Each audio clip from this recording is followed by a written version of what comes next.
നമസ്കാരം, കൊട്ടാരക്കര മീഡിയയിലേക്ക് സ്വാഗതം. കേരളത്തിൽ ഇന്ന് സ്വർണ്ണവില പുതിയ റെക്കോർഡ് നിരക്കിൽ 400 രൂപയാണ് ഇന്ന് വർദ്ധിച്ചത്. വെള്ളിയാഴ്ച രാവിലെ കുറയുകയും ഉച്ചയ്ക്ക് ശേഷം ഉയരുകയും ചെയ്തിരുന്നു. അതിന് പിന്നാലെയാണ് ഇന്നത്തെ വർധനവ്. ഇന്ന് സ്വർണത്തേക്കാൾ തിളങ്ങുന്നത് വെള്ളിയാണ്. വെള്ളിയുടെ വില കുത്തനെ വർദ്ധിച്ചു. ഇനിയും വർദ്ധിക്കുമെന്നാണ് റിപ്പോർട്ടുകൾ. വെള്ളിയുടെ വില ഉയരുമ്പോൾ സ്വർണ്ണാഭരണങ്ങളുടെ വിലയെ ബാധിക്കും. ആഭരണത്തിൽ ഉപയോഗിക്കുന്ന ചില കല്ലുകളും മറ്റും വെള്ളിയുടേത് കൂടിയാണ്.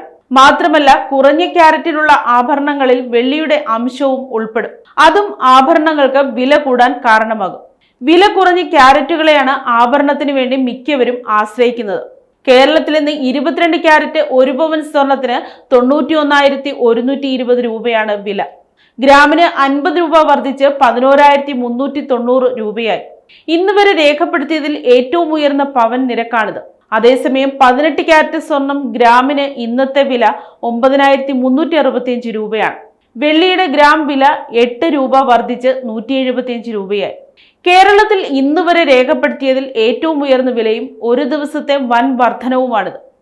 അതേസമയം വില കുറഞ്ഞ സ്വർണമാണ് താല്പര്യമെങ്കിൽ 14 ക്യാരറ്റ് മതിയാവും. 7,285 രൂപയാണ് ഇന്ന് 1 ഗ്രാം സ്വർണത്തിന്റെ വില. എന്നാൽ 9 ക്യാരറ്റ് സ്വർണത്തിന് ഇതിനേക്കാൾ വില കുറയും. 4,690 രൂപയാണ് ഇന്നത്തെ വില.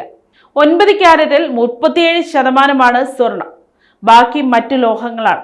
രാജ്യാന്തര വിപണിയിൽ ഇന്നലെ ഉയർന്ന പോലെ ഇന്ന് സ്വർണ്ണവില വർദ്ധിക്കുന്നില്ല. നേരിയ കുറവുണ്ട്. $4,018 പുതിയ നിരക്ക്. ഇനിയും കുറയുകയാണെങ്കിൽ വരും ദിവസങ്ങളിൽ സ്വർണ്ണവില കേരളത്തിൽ ഇടിഞ്ഞേക്കും. ഡോളർ സൂചിക 98.85 എന്ന നിരക്കിലെത്തി. രൂപയുടെ മൂല്യം 88.72 ആയി. ഡോളർ രൂപ മൂല്യം കൂടി പരിശോധിച്ചാണ് സ്വർണ്ണവില നിശ്ചയിക്കുന്നത്. കേരളത്തിൽ ഈ മാസം രേഖപ്പെടുത്തിയ ഏറ്റവും കുറഞ്ഞ പവൻ വില 86,560 രൂപയായിരുന്നു. അതിൽ നിന്ന് 4,560 രൂപ കൂടുതലാണ് ഇന്ന്. അതായത് ഈ മാസം ആദ്യം വാങ്ങിയവർക്ക് ഇത്രയും രൂപ ലാഭമാണ്. മാത്രമല്ല, 10 ദിവസത്തിനിടെ 4,500 രൂപ വർദ്ധിച്ചു എന്നതും ഇക്കാര്യത്തിൽ എടുത്തു പറയേണ്ടതാണ്. സെപ്റ്റംബറിൽ 900 രൂപ വർദ്ധിച്ചിരുന്നു. അതേസമയം ക്രൂഡ് ഓയിൽ ഇടിയുന്നു എന്നതാണ് എടുത്തു പറയേണ്ട മറ്റൊരു കാര്യം. ഇത് ഇന്ത്യക്ക് പ്രതീക്ഷ വർദ്ധിപ്പിക്കുന്നതാണ്. ബ്രെന്റ് ക്രൂഡ് വില ബാരലിന് $62 പുതിയ വില.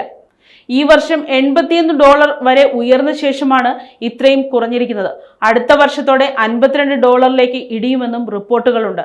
അങ്ങനെ സംഭവിച്ചാൽ ഇന്ത്യയിൽ പെട്രോൾ ഡീസൽ വില കുറഞ്ഞേക്കും.